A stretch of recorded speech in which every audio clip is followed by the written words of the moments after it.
बच्चों, आज हम लोग न्यू चैप्टर स्टार्ट करने वाले हैं जिसका नाम है अल्कोहल, फिनॉल एंड ईथर। इस चैप्टर की जो वेटेज है वो बोर्ड में 4 to 5 मार्क्स होती है। अब एनसीईआरटी में तो ये चैप्टर तीनों को मिक्सअप करा हुआ है, अल्कोहल को, फिनॉल को और ईथर को, तीनों को मिक्स करके पढ़ा रखा है। बट हम लोग ऐसा नहीं करेंगे। हम चैप्टर 1 मानेंगे अल्कोहल, फिर उसको करेंगे, चैप्टर 2 मानेंगे फिनॉल, फिर उसको पूरा सॉल्व करेंगे, और चैप्टर 3 हम लोग ईथर मानेंगे, फिर हम उसको पूरा सॉल्व करेंगे, जैसे हमने हैलोअल्केन्स और हैलोअरीन्स में करा था। हैलोअल्केन्स और हैलोअरीन्स में हमने क्या करा था, हैलोअल्केन्स एक अलग चैप्टर माना था, हैलोअरीन्स एक अलग चैप्टर माना था। उससे क्या फ़ायदा हुआ था, उससे ये फ़ायदा हुआ था कि हैलोअल्केन्स में तो हमने डीपली पढ़ा था, हमें सारे कॉन्सेप्ट समझ में आ रहे थे। हैलोअरीन्स में हमने हैलोअल्केन्स वाले ही कॉन्सेप्ट लगाए, तो हैलोअरीन्स में ज़्यादा टाइम ही नहीं लगा। तो अगर अल्कोहल अच्छे से पढ़ लोगे तो फिनॉल अच्छे से समझ लोगे, अगर फिनॉल अच्छे से समझ लोगे तो ईथर अच्छे से समझ लोगे। तो मेहनत किस में करनी है, अल्कोहल पोर्शन पे करनी है इस चैप्टर में। पहले ही बता दूं, क्योंकि कुछ बच्चे इतने ज़्यादा इडियट्स हैं कि उनको यही नहीं पता कि मैंने उनको कौन से टॉपिक को बोल रखा है कि ये टॉपिक नहीं आएगा, कौन सा टॉपिक आएगा ये बताया था। जिस दिन सीबीएसई का पूरा चैप्टर डिवीज़न आ गया था कि ये चैप्टर आएगा, ये चैप्टर नहीं आएगा, अगर तुम लोगों को याद हो तो मैंने बहुत सारे मैसेजेस भेजे थे कि ये कट हो रहा है, ये आ रहा है, और मैं परेशान भी हुई थी कि हमने वो चैप्टर्स भी कर ली जो चैप्टर्स कट हो रखे हैं। बट कुछ बच्चे पता नहीं कहाँ पर सो रहे हैं, तो अभी सुन लो फर्स्ट वीडियो में। इसके बाद अगर मुझे किसी ने भी ऐसा कोई फालतू क्वेश्चन पूछा तो देख लेना क्या होगा। तो आपका इस चैप्टर में कोई भी पोर्शन कट नहीं हुआ है, सारा चैप्टर हमें करना है एक्सेप्ट इथेनॉल और मीथेनॉल। इसकी प्रिपरेशन, प्रॉपर्टीज़, जैसे क्लास 10th में था ना कि अल्कोहल के बारे में हम लोग पढ़ते थे, ये बॉइलिंग पॉइंट है, ये मेल्टिंग पॉइंट है, वैसे ही यहाँ पर हमें इथेनॉल और मीथेनॉल के बारे में पढ़ना था। वो पोर्शन हमारा कट हो चुका है। सिमिलरली हैलोअल्केन और हैलोअरीन से भी जो क्लोरोफॉर्म वगैरह ये सारे जो कंपाउंड्स हैं वो कट हो चुके हैं, जो लास्ट वाला पोर्शन है। तो कुछ भी कट नहीं हुआ है इनमें से, अल्कोहल में से भी कुछ कट नहीं हुआ है, फिनॉल में से भी नहीं हुआ है, ईथर में से भी नहीं हुआ है। सिर्फ जो कट हुआ है वो पोर्शन कट हुआ है आपका मीथेनॉल और इथेनॉल की प्रिपरेशन प्रॉपर्टीज, मतलब जो शॉर्ट नोट आता है वो पोर्शन पूरा कट हो चुका है। ठीक है, तो हम लोग चैप्टर 1 से स्टार्ट करते हैं, अल्कोहल। तो ईजी है ये, प्लीज़ इसको आराम आराम से समझना जैसे मैं बता रही हूँ। इस चैप्टर में नोट्स के भरोसे मत रहो, क्योंकि कुछ भी थ्योरेटिकल नहीं है, रिएक्शन साथ साथ लिखनी है। अपने अच्छे से नोट्स बनाओ, और वो जो प्रीवियस स्टूडेंट है उसके मैं तुम्हें नोट्स भेज दूंगी, जिससे तुमको आइडिया लग जाएगा कि हाँ मैं इस टाइप से हेडिंग्स को कवर अप करना है। नोट्स तुम खुद ही बनाओगे। ठीक है, तो स्टार्ट करते हैं। तो अल्कोहल क्या होते हैं? अल्कोहल्स वो कंपाउंड होते हैं जिनमें एल्काइल ग्रुप के साथ OH जुड़ा हुआ हो। अब इस स्टेटमेंट का क्या मतलब है? मेरे पास है मीथेन, ये मेरे पास है मीथेन। ठीक है, इस मीथेन का एक हाइड्रोजन गायब कर देते हैं तो क्या बन जाएगा? मिथाइल। मिथाइल ग्रुप हो गया, यहाँ पर कुछ भी नहीं है। अब यहाँ पर ये जो कुछ भी नहीं है, मतलब जो मैंने एक हाइड्रोजन गायब करी, अगर उसकी जगह में OH ग्रुप लगा दूं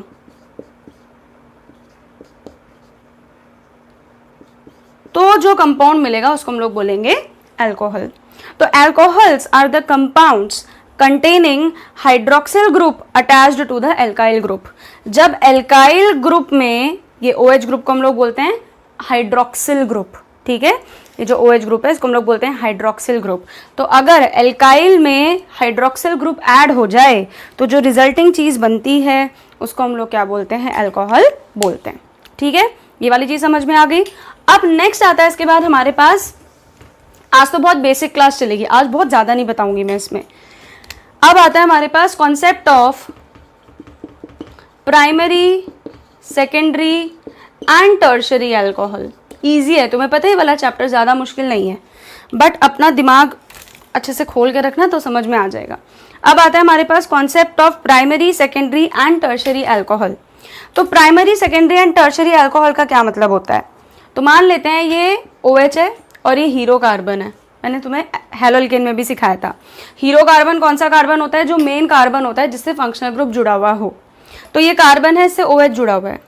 अगर हीरो कार्बन मतलब ये जो मेन कार्बन है ये एक ही साइड से कार्बनों से जुड़ा हुआ हो और बाकी सारी साइड क्या हो? हाइड्रोजन हो, तो ऐसे अल्कोहल को हम लोग बोलते हैं प्राइमरी।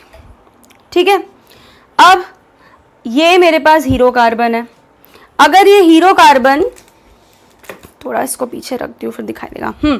अब ये जो हीरो कार्बन है वो दो साइड से कार्बनों से जुड़ा हुआ हो, तो इसको हम लोग क्या बोलते हैं, सेकेंडरी अल्कोहल। अब ये जो हीरो कार्बन है, हीरो कार्बन कौन सा, जो OH से जुड़ा हुआ है, वो तीनों साइड से कार्बनों से जुड़ा हुआ हो तो इसको हम लोग क्या बोलते हैं, टर्शरी अल्कोहल। ठीक है, अगर मेन कार्बन एक तरफ से कार्बन से जुड़ा हुआ है तो प्राइमरी अल्कोहल।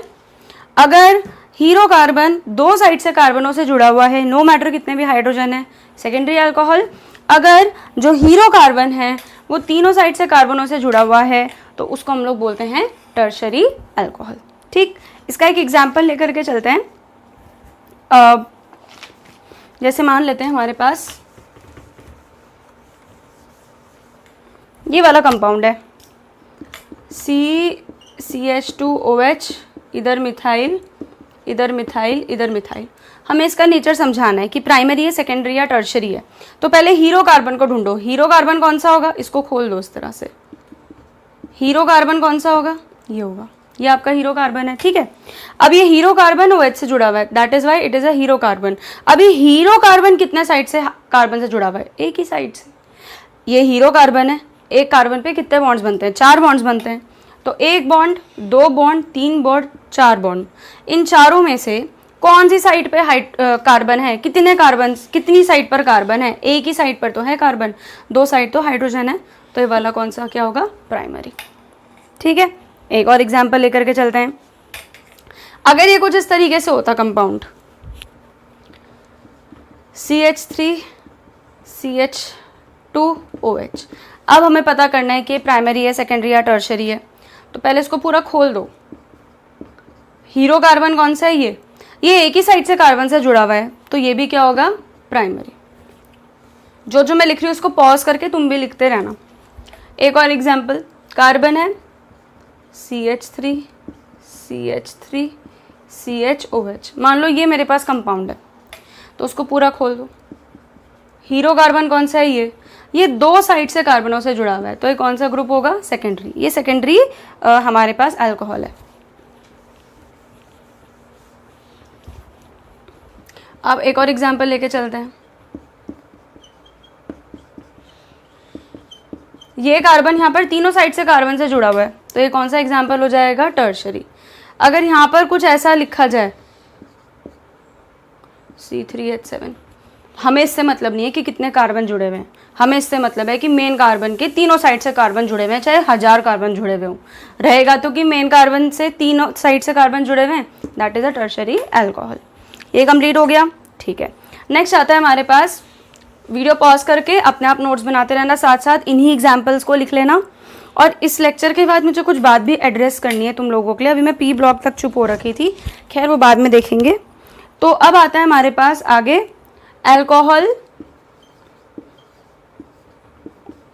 यहाँ पर आता है हमारे पास कॉन्सेप्ट ऑफ एलाइलिक अल्कोहल और विनाइलिक अल्कोहल। इंपॉर्टेंट है, कॉन्सेप्ट ऑफ एलाइलिक अल्कोहल और विनाइलिक अल्कोहल के होते क्या हैं। तो एलाइलिक और विनाइलिक हैलाइड्स हमने पढ़े थे, हैलोजन वाले उसमें, है ना, हैलोएल्केन्स, एलाइलिक हैलोएल्केन्स, विनाइलिक हैलोएल्केन्स, फिर जेमिनल और भी कुछ टाइप के पढ़े थे। ठीक है, बट हमें यहाँ पर कौन सा पढ़ना है, केवल एलाइलिक और विनाइलिक, और ये काफ़ी इंपॉर्टेंट क्वेश्चन है। अब ध्यान से समझना, एलाइलिक अल्कोहल का क्या मतलब होता है। ये कार्बन कार्बन है, इनके बीच में डबल बॉन्ड, ठीक है, उसके बाद एक कार्बन और उसके बाद OH ग्रुप। अगर ऐसी सिचुएशन हो जाए तो अच्छा देखो, एलाइलिक अल्कोहल का क्या मतलब होता है, मैं यहाँ पर सारी वैलेंसीज पूरी कर देती हूँ। एलाइलिक अल्कोहल कौन सा होता है, एलाइलिक अल्कोहल वो अल्कोहल होता है जिसमें the OH group is attached to that carbon which is next to a carbon carbon double bond. देखो, जो carbon carbon carbon double bond के नेक्स्ट वाला कार्बन है, कार्बन कार्बन डबल बॉन्ड के नेक्स्ट वाला कार्बन कौन सा है, ये वाला कार्बन, अगर उससे OH जुड़ा हुआ हो तो ऐसे अल्कोहल को हम लोग बोलते हैं एलाइलिक अल्कोहल। अगर हमें इसकी हाइब्रिडाइजेशन देखनी है तो हाइब्रिडाइजेशन क्या होगी इसकी, ये मेन कार्बन है तो S, अच्छा छोड़ो, ये मेन कार्बन है एक साइड, दो साइड, तीन साइड, चार साइड, इसके 4 ग्रुप्स हैं। सिखाया था इसका शॉर्टकट sp1 p2 p3, तो उसकी हाइब्रिडाइजेशन क्या हो जाएगी sp3। जिनको ये सारी चीज़ें क्लियर नहीं है वो हेलो एल्केन के लेक्चर्स देख लेना, उसमें मैंने बहुत डिटेल में समझाई थी ये सारी चीज़ें, वही यहाँ पर कॉन्सेप्ट लगेगा। अब विनाइलिक अल्कोहल क्या होता है? विनाइलिक अल्कोहल वो अल्कोहल होता है जिसमें जो OH ग्रुप जुड़ा हुआ होता है वो उस कार्बन से जुड़ा होता है जिसमें already carbon carbon double bond होता है। ठीक है, ये रहा। तो विनाइलिक अल्कोहल में the OH group is attached to that carbon which is already doubly bonded with another carbon, तो वो हो गया आपका विनाइलिक अल्कोहल। ठीक है, हाइब्रिडाइजेशन निकालते हैं इसमें।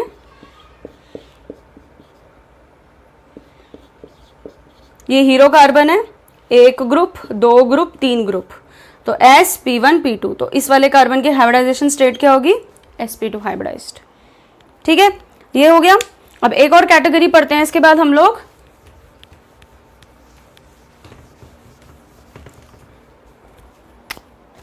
जिसमें आता है हमारे पास types of alcohol on the basis of number of OH group, कि कितने OH ग्रुप कनेक्टेड है, ये भी इंपॉर्टेंट है। तो इसमें हमारे पास आता है monohydric alcohol, dihydric alcohol, trihydric alcohol और पॉलीहाइड्रिक अल्कोहल। तुम समझ ही गए होंगे इसका क्या मतलब हुआ। मोनोहाइड्रिक अल्कोहल का मतलब हुआ एक ऐसा अल्कोहल जिसमें केवल एक OH ग्रुप है। डाइहाइड्रिक अल्कोहल एक ऐसा अल्कोहल जिसमें 2 OH ग्रुप हैं, जैसे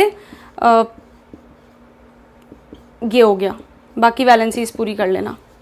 ट्राइहाइड्रिक अल्कोहल जिसमें 3 अल्कोहलिक ग्रुप हैं, हाइड्रोक्सिल ग्रुप हैं, जैसे ये हो गया, ये हो गया, एक यहाँ पे ले लेते हैं। ठीक, और पॉलीहाइड्रिक का मतलब जिसमें बहुत सारे OH ग्रुप होते हैं। तो ये आपका हो गया types of alcohol on the basis of OH groups. ठीक है, अब मैं आज क्या करूँगी, मैं तुम्हें बच्चे के नोट्स भेज दूंगी। इसमें तुम्हें इंट्रोडक्शन लिखना है, प्राइमरी सेकेंडरी टर्सरी लिखना है, एलाइलिक विनाइलिक लिखना है, मोनोहाइड्रिक डाइहाइड्रिक वाला कॉन्सेप्ट लिखना है, वो लिख लेना। नोट्स पहले अपने खुद बनाना, फिर मैच करना, कि कुछ ज़रूरत तो नहीं एक्स्ट्रा लिखने की। फिर मैं तुम्हें कुछ क्वेश्चंस करने के लिए दूंगी, वो तुम लोग कर लेना। मैं नॉमेनक्लेचर तो तुम लोगों को इसका बता देती हूँ, नहीं नॉमेनक्लेचर बताने से पहले ना आज मुझे एक बात करनी है इस बैच के साथ। सिर्फ 12th वाले बैच के साथ एक प्रॉब्लम हो रही है, तो बस ये लास्ट बार बोल रही हूँ, उसके बाद मैं सीधा ग्रुप से रिमूव करूँगी बच्चों को। ठीक है, सबसे पहले आपको एक चीज़ ध्यान रखनी है कि जो डाउट्स का टाइम है वो है 5 to 6 PM, राइट। अब एक बात बताओ बच्चों मुझे, मैं जो तुम्हारे डाउट्स लूँगी वो मैं तुम्हारे टाइम के कन्वीनियंस के हिसाब से लूँगी कि अपने टाइम के कन्वीनियंस के हिसाब से? ऑब्वियस सी बात है, मैं अपने टाइम के कन्वीनियंस के हिसाब से लूँगी ना, जिस टाइम पर मैं फ्री हूँ। तो 5 to 6 मेरा नॉर्मली कोई बैच नहीं होता, तो इस वजह से 5 to 6 मैंने डाउट का टाइम रखा है। वो क्लास 10th के लिए भी वैलिड है, 11th के लिए भी वैलिड है, 12th के लिए भी वैलिड है। अब यहाँ पर मैं क्या प्रॉब्लम फेस कर रही हूँ, यहाँ पर मेन प्रॉब्लम ये आ रही है क्योंकि कुछ बच्चों का ट्यूशन होता है 5 से 6, तो जिन बच्चों का 5 से 6 ट्यूशन है उन्होंने ऑलरेडी मुझे उसी दिन इन्फॉर्म कर दिया था जिस दिन मैंने ये डाउट्स वाला मैसेज डाला था कि आप 5 to 6 डाउट्स पूछ सकते हो। तो उन्होंने बोला था कि हमारा 5 to 6 ट्यूशन है, तो आप कोई और टाइम बता दो। तो वो उनसे मेरी बात हो रखी है, उन बच्चों को साइड में रख दो। लेकिन कुछ बच्चे ऐसे हैं जस्ट बिकॉज उनको 6 to 7 के ग्रुप में रिवाइज कर, मतलब 6 to 7 वाले ग्रुप में अपना पढ़ना होता है कोई और सब्जेक्ट का ट्यूशन, तो वो 5 to 6 मुझसे डाउट्स नहीं पूछते। मैं समझती हूँ कि तुम कोई ट्यूशन पढ़ रहे हो किसी भी सब्जेक्ट का और किसी सब्जेक्ट का, तो तुम्हें उसमें पहले से रिवाइज करना पड़ता है। That is a very good point. But क्या तुम्हारी इस प्रॉब्लम की वजह से क्या तुम इतने स्पेशल हो कि मैं तुम्हारे लिए टाइम ही बदल दूँ? नहीं ना। मेरे को 5 to 6 वाला टाइम क्यों रखना पड़ा, मैं इसका भी रीज़न बताती हूँ। अच्छा, सबसे पहले वो बच्चे सुन लो जो बिल्कुल भी डाउट्स नहीं पूछते। मैं वीडियो में जानबूझ करके नाम नहीं लेना चाह रही हूँ क्योंकि वीडियो काफ़ी सारे बच्चे देखते हैं, अच्छा नहीं लगता। बट उन बच्चों को पता है कि वो कौन है जो बिल्कुल भी डाउट्स नहीं पूछते, और उसके बाद उनके पेरेंट्स मुझसे कंप्लेन करते हैं कि ये नहीं आ रहा है, वो नहीं आ रहा है। अभी तो तुम लोग अपने पेरेंट्स के पास ही हो ना, तो मेरे पास तो कंप्लेन करने का कोई इसमें कोई बात ही नहीं है कि तुम मेरे पास कंप्लेन करने के लिए आ रहे हो कि ऐसा हो रहा है वैसा हो रहा है। जब तुम डाउट्स ही नहीं पूछो तो मुझे थोड़ी ना सपना आएगा कि तुम्हें क्या आ रहा है क्या नहीं आ रहा है समझ में। ठीक ठीक है। तो सबसे पहले तो जो डाउट्स नहीं पूछ रहे हैं उनको मैं ग्रुप से निकाल दूंगी, क्योंकि भाई बोर्ड है, मेरे बच्चों का रिजल्ट ख़राब नहीं करना मुझे, ना मुझे अपने ट्यूशन का रिजल्ट ख़राब करना है। सेकेंडली 5 to 6 का टाइम क्यों रखना पड़ा? क्योंकि बच्चे जो डाउट्स पूछ रहे थे वो अपने कन्वीनियंस के अकॉर्डिंग पूछ रहे थे कि भाई मैं जिस टाइम पे फ्री होऊंगा मैं तो उसी टाइम पे डाउट्स पूछूंगा। And believe me, B it 10 o'clock, 10 PM, 11 PM, 12 AM, 1 AM, 2 AM, 3 AM, मुझे सुबह 3 बजे तक डाउट्स आते रहे। क्या मैं 3 बजे तक जाग करके डाउट्स लेती रहूँ तुम सबके? मुझे नहीं लगता कि ह्यूमैनली पॉसिबल है इस चीज़ को। तो इसलिए मैंने डाउट का टाइम रखा 5 to 6, और मैं बिल्कुल हैप्पीली डाउट्स बता रही हूँ 5 to 6 काफ़ी सारे बच्चों को। 100+ बच्चे हैं पूरे बैच में। इस बार कोरोना की वजह से बहुत ज़्यादा बच्चे तो नहीं हैं, बट फिर भी पूरे बैचेस का मिला करके टोटल 100+ बच्चे हैं, और उसमें से मेरे को हर दिन डेली बेसिस पे 60 डाउट्स आते हैं, और मैं बहुत आराम से बताती हूँ without any problem. But problem यहाँ पर यह आती है कि जब बच्चा अपनी कन्वीनियंस के अकॉर्डिंग मुझे किसी भी टाइम पर ला करके डाउट्स पूछ देता है, वो पूछे, मुझे कोई प्रॉब्लम नहीं है उसमें भी, बट कम से कम जो मैं काम बता रही हूँ वो तो बताए। अब 12th क्लास के बच्चे को ये भी चाहिए कि मैं नोट्स भी दूँ, ये भी चाहिए कि मैं वीडियो भी लंबी बनाऊँ, ये भी चाहिए कि मैं उसका जो डाउट है वो उसके टाइम के अकॉर्डिंग लूँ। तो भाई तीनों चीज़ें तो हो नहीं सकती। सिर्फ कुछ ऐसे बच्चे हैं जो कि नोट्स बनाने के लिए बिल्कुल तैयार ही नहीं है, उन्हें चाहिए कि मैं उनको स्पून फीडिंग करूँ, जो कि बिल्कुल सही नहीं। तुम खुद सोचो कि सरफेस केमिस्ट्री, उसके बाद एक और चैप्टर था बायोमोलिक्यूल, उसके बाद पी ब्लॉक, उसमें शायद पहले तुम्हारी वीक में 4 वीडियोज़ आती थी, अब मैं वीडियोस भेजते जा रही हूँ, कभी कभी एक दिन में 2 वीडियोस भी भेज लूँ। तो एटलीस्ट ये भी तो समझो एज अ ह्यूमन मेरे पे कितना प्रेशर पड़ रहा होगा। तुम्हारी एक वीडियो बनाने के लिए मुझे कम से कम 2 घंटे लग जाते हैं। मुझे पहले पढ़ना पड़ता है कि ये टॉपिक पढ़ाना है, हमारे ट्यूशन में जो बच्चे हैं उन बच्चों का इतना दिमाग चलता है, तो उस हिसाब से इनके लिए वीडियो बनानी पड़ेगी, फिर उस वीडियो को एडिट करना है, फिर उस वीडियो को अपलोड करना है, फिर 3 से 4 बजे तक ऑनलाइन रहना है, ताकि कोई बच्चे को बीच में ना कोई डाउट आ जाए या बच्चे को कोई प्रॉब्लम ना हो रही हो। उसके बाद मैं तुम्हारे लिए नोट्स भी बनाऊं। उसके बाद मुझे ये सुनने को मिल रहा है कि दीदी डाउट्स नहीं ले रही है, या फिर दीदी जूम पर नहीं पढ़ा रही है। मैं तो नहीं पढ़ाऊंगी जूम पर या फिर गूगल मीट पर, क्योंकि बहुत नेटवर्क इशू होता है। कम से कम इन यूट्यूब के वीडियोज़ के थ्रू तुम लोग प्रीवियस जो पढ़ा रखा है उसको तो दोबारा से रिवाइज कर सकते हो ना। बट फिर भी मैं बहुत ज़्यादा डिसअपॉइंटेड हूँ कुछ बच्चों से। डाउट्स का टाइम 5 to 6 ही रहेगा, और संडे में भी यही हुआ था प्रॉब्लम कि एक बच्चे ने डाउट पूछा मुझसे, एक सिंपल सा, तो मैंने उसको ग्रुप में एड्रेस कर दिया कि हाँ भाई चलो ये बच्चा डाउट्स ही कभी कभी पूछता है, इसने पूछ तो लिया, मैं उसका आंसर दे दूँ। उसके बाद किसी बच्चे ने देखा होगा कि अभी दीदी ने डाउट पूछा, उसने धड़ाधड़ पूछना स्टार्ट कर दिया। तुम ग्रुप में टाइम लिमिट देखो, 10:18 से लेकर के 12:23 तक मैं डाउट्स ही लेती जा रही थी। तो मतलब मैं 2 घंटे तक डाउट्स लेती जा रही थी। जब मैं 2 घंटे सिर्फ एक ही बैच पर डेडिकेट करूंगी, उसके बाद मैं 1 घंटा उन्हें पढ़ा भी रही हूँ, प्लस मैं वीडियो भी बना रही हूँ, उसके बाद मैं कैसे और बच्चों के लिए अवेलेबल रहूंगी? कुछ बच्चे ऐसे हैं जो बिल्कुल भी डाउट्स नहीं पूछते, उनको ऐसा लग ही नहीं रहा है कि बोर्ड एग्जाम है। भाई बोर्ड एग्जाम है तुम लोगों का, फरवरी में बोर्ड का एग्जाम है, प्लीज़ उसको सीरियसली पढ़ लो। और कुछ बच्चे ऐसे हैं जिनको सब कुछ मिल रहा है, उन्हें सारी चीज़ें मैं प्रोवाइड कर रही हूँ, उसके बाद भी they are complaining to other people, और बच्चों के घर पे जा करके बोल रहे हैं चल दीदी को बोलते हैं ऐसे पढ़ाओ, चल दीदी को बोलते हैं वैसे पढ़ाओ। क्यों भाई?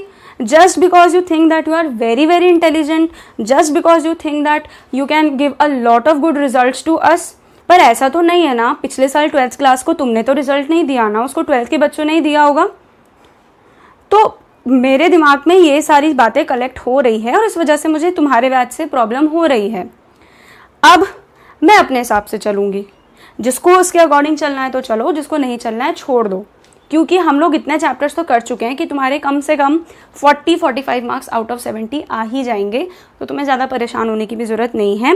बट प्लीज़, मैं भी एक ह्यूमन हूँ, मेरे को ह्यूमन की तरह रहने दो। मेरे को ऐसे मत समझो कि रोबोट है दीदी कभी भी कुछ भी बता देगी। जैसे ही 4:59 होता है ये बच्चे सोचते हैं मैं भाग जाऊंगी कहीं पर।